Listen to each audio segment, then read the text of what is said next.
Vote চাচ্ছি আমি এই নিজেরা বেকার না মিয়াছেন যাদের ভোট মিয়াছে বলছেন পাড়ার মধ্যে মিয়াছেন ভোট দাও। আসসালামু আলাইকুম। সারা বাংলাদেশে নির্বাচনী প্রচারণা শুরু হয়ে গিয়েছে।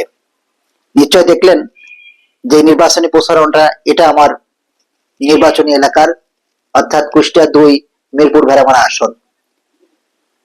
যেহেতু নির্বাচন খুব কাছে, সুতরাং সবার মধ্যে এখন কৌতূহল যে এই যে নির্বাচনটা হচ্ছে অনেকদিন পরে, সুতরাং এই নির্বাচনে আসলে কাকে ভোট দিবেন সেটা চিন্তা করছেন যে কেন আসলে তিনি ভোট দিবেন। কথাটা তো সত্য যে আপনি আসলে কেন ভোটটা দিবেন, এটা অত্যন্ত গুরুত্বপূর্ণ।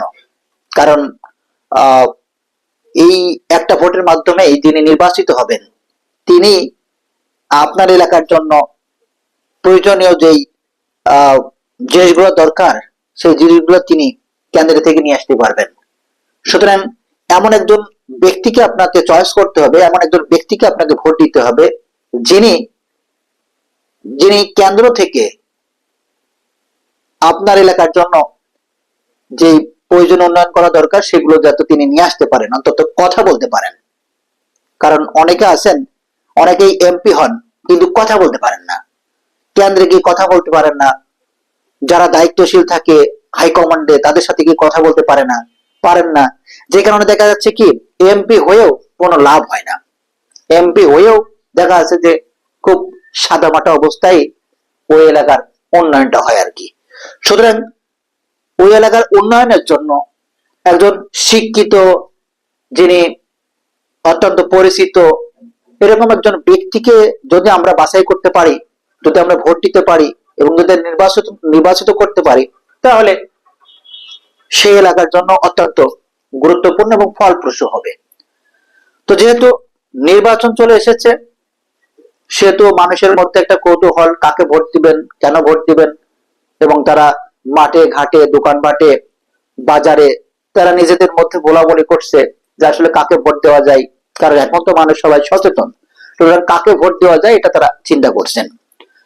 তো এই যে কাকে ভোট দেওয়া যায়, যেহেতু আমার বাড়ি কুষ্টিয়া ২ মিরপুর ভেড়ামারা আসন, তো আমি আসলে আমার জায়গা থেকে যারা এই কাকে ভোট দিবেন খুঁজছেন তাদেরকে একটু সহযোগিতা করতে পারি।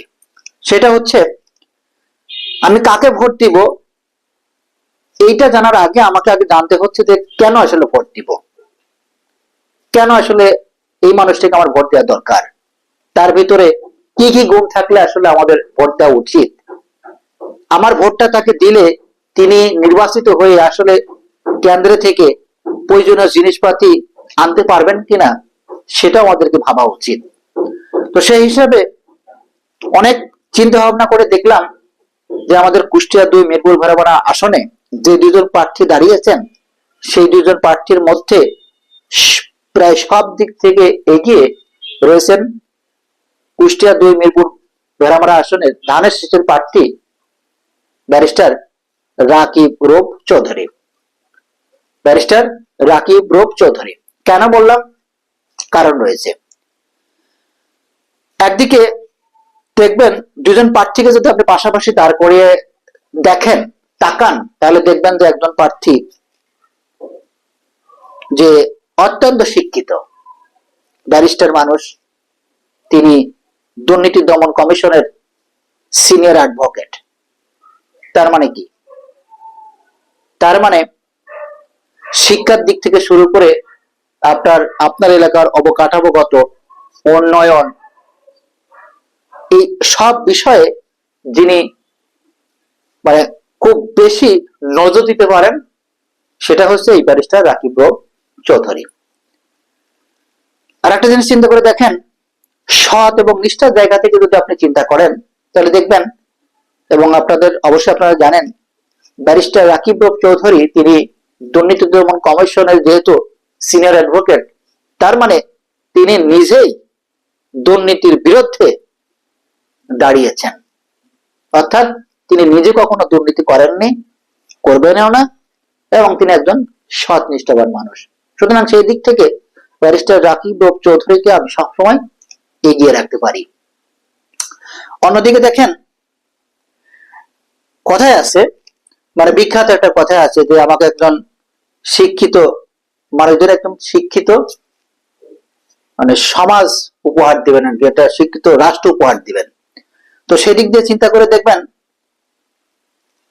কুষ্টিয়া 2 মিরপুর ভাড়ামারা আসনে এই যে পরিবারের মধ্যে অত্যন্ত শিক্ষিত, মার্জিত, ভদ্র এবং পরোপকারী যে পরিবারটি, সেটা হচ্ছে এই চৌধুরী পরিবার। কারণ কি? কারণ দেখবেন, শুনবেন এবং আপনারা জানেন যে ব্যারিস্টার রাকিব রব চৌধুরীর বাবা, তিনি একজন যেমন মুক্তিযোদ্ধা ছিলেন, তিনি একজন সংগঠক ছিলেন, তিনি একজন এমপি ছিলেন এবং তিনি কুষ্টিয়া 2 মিরপুর ভেড়ামারায় প্রচন্ড আকারে কাজ করেছেন। অনেক প্রতিষ্ঠান রয়েছে। অর্থাৎ এই শিক্ষিত পরিবার, এই চৌধুরী পরিবারকে এক নয় মানুষ চেনে। তার বাবা থেকে শুরু করে তার আম্মা পর্যন্ত বহু গুণে গুণান্বিত, এবং তার আম্মাও সমাজসেবক ছিলেন, মানুষের পাশে গিয়ে দাঁড়াতেন। তারই সন্তান এই ব্যারিস্টার রাকিব রব চৌধুরী, এবং তিনিও বহু গুণে গুণান্বিত, মানুষের পাশে দাঁড়ান, মানুষের উপকার করেন, এলাকার মানুষের খোঁজ খবর রাখেন। তার মানে এই সব দিক দিয়ে যদি আপনি বিচার বিবেচনা করেন, তাহলে আপনি এই ধানের শীষের প্রার্থী ব্যারিস্টার রাকিব রব চৌধুরীকে অবশ্যই এগিয়ে রাখবেন। তার মানে কি? তার মানে হচ্ছে কুষ্টিয়া 2 মিরপুর ভাড়ামারা আসনে যেই অনিয়ম, দুর্নীতি, তারপরে শিক্ষা, এই সব দিক দিয়ে যেই উন্নয়নটা হবে, এটার জন্য যিনি পারফেক্ট, তিনি হচ্ছেন এই ব্যারিস্টার রাকিব রব চৌধুরী। আর একটা জিনিস দেখেন, বর্তমান যেই সমস্যাটা প্রকট, সেটা হচ্ছে মাদক। দেখেন, ব্যারিস্টার রাকিব রব চৌধুরী তিনি যেরকম শিক্ষিত, ঠিক তেমনি তিনি দুর্নীতি, অনিয়ম, মাদক এইসব কিছুর বিরুদ্ধে। সুতরাং এরকম একজন ব্যক্তিকে যদি আমরা প্রার্থী হিসাবে নিয়ে এসে আমরা যদি তাকে নির্বাচিত করতে পারি, তাহলে পরে এটা অবভিয়াসলি বলা যায় যে মাদক মুক্ত একটি মিরপুর ভেড়ামারা আমরা পাবো বলে আমরা বিশ্বাস করি। সেদিক থেকে ব্যারিস্টার রাকিব রব চৌধুরীকে আমরা অবশ্যই এগিয়ে রাখতে পারি। আর সব থেকে যে বড় কথাটা, সেটা হচ্ছে যে আপনার এমন একজন ব্যক্তিকে আমাদের নির্বাচিত করা উচিত, যিনি আসলে কথা বলতে পারবেন, যিনি বহু মানুষের সাথে পরিচিত, কেন্দ্র হাইকমান্ডের সাথে যিনি অত্যন্ত ঘনিষ্ঠ, এরকম ব্যক্তিকে আমাদের নির্বাচিত করা উচিত। কারণ হচ্ছে অতি দ্রুত এবং খুবই স্বল্প সময়ের মাধ্যমে তিনি কেন্দ্র থেকে, হাইকমান্ড থেকে এলাকার জন্য অনেক কিছু নিয়ে আসতে পারবেন। সুতরাং এই সব দিক দিয়ে বিবেচনা করে আমাদের যেই মূল্যায়ন, সেটা হচ্ছে আপনি ধানের শীষের প্রার্থী ব্যারিস্টার রাকিব রব চৌধুরীকেই আপনি মনোনীত করবেন। তাহলেই আপনার এলাকার উন্নয়ন সম্ভব। অন্যদিকে দেখেন, অলরেডি আমি শুনেছি যে আমাদের কুষ্টিয়া 2 মিরপুর ভেড়ামারা আসনে যে সমস্যাটা প্রকট, সেটা হচ্ছে একটা বিশ্ববিদ্যালয়। এই বিশ্ববিদ্যালয়টা কিন্তু আমাদের খুবই দরকার, খুবই দরকার। সুতরাং যেটা আমি অলরেডি শুনেছি যে ব্যারিস্টার রাকিব রব চৌধুরী তিনি অলরেডি বলেছেন যে একটি বিশ্ববিদ্যালয় তিনি করে দিবেন। সুতরাং এই যে সম্ভাবনা, এই যে আপনার আগে থেকে যে চিন্তা চেতনা, এটা কিন্তু অনেক বড় একটা ব্যাপার। সুতরাং এই চিন্তা চেতনা বিকশিত জায়গা থেকে আমরা অবশ্যই ব্যারিস্টার রাকিব রব চৌধুরীকে এগিয়ে রাখতে পারি, তাকে আমরা নির্বাচিত করতে পারি। সব কথাই বড় কথা, আমি যেটা আগেও বললাম যে আমরা যদি এইরকম কোন ব্যক্তিকে যদি নির্বাচিত না করতে পারি, তাহলে আমাদের যাকে তাকে এমপি বানিয়ে আসলে আমাদের কোনো ফায়দা হবে না, কোনো ফায়দা হবে না। আর একটা জিনিস, যে আপনি যদি ব্যারিস্টার রাকিব চৌধুরীর অতীতটা যদি দেখেন, তার বাবা মা পরিবার সবকিছু যদি দেখেন, দেখবেন যে তাদের নামে নানা প্রতিষ্ঠান থেকে তারা সমাজের নানা কাজ করেছেন। সুতরাং সেই জায়গা থেকে একটা পরীক্ষিত যে তারা এলাকার জন্য কত পরিমাণ তারা কাজ করেন। সুতরাং সেই জায়গা থেকে আমরা এক বাক্যে আমরা এই ব্যারিস্টার রাকিব চৌধুরীকে এগিয়ে রাখতে পারি।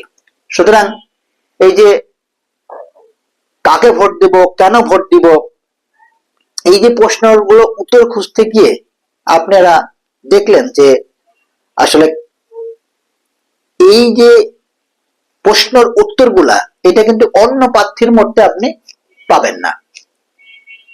সুতরাং মানে শুধু দেখা যাচ্ছে যে আমি নামাজ পড়লাম, বাসায় আসলাম, আর এলাকার এই কিছুর মধ্যে আমি থাকলাম, এটা কিন্তু বর্তমান বাংলাদেশে এটা কিন্তু যায় না আর কি।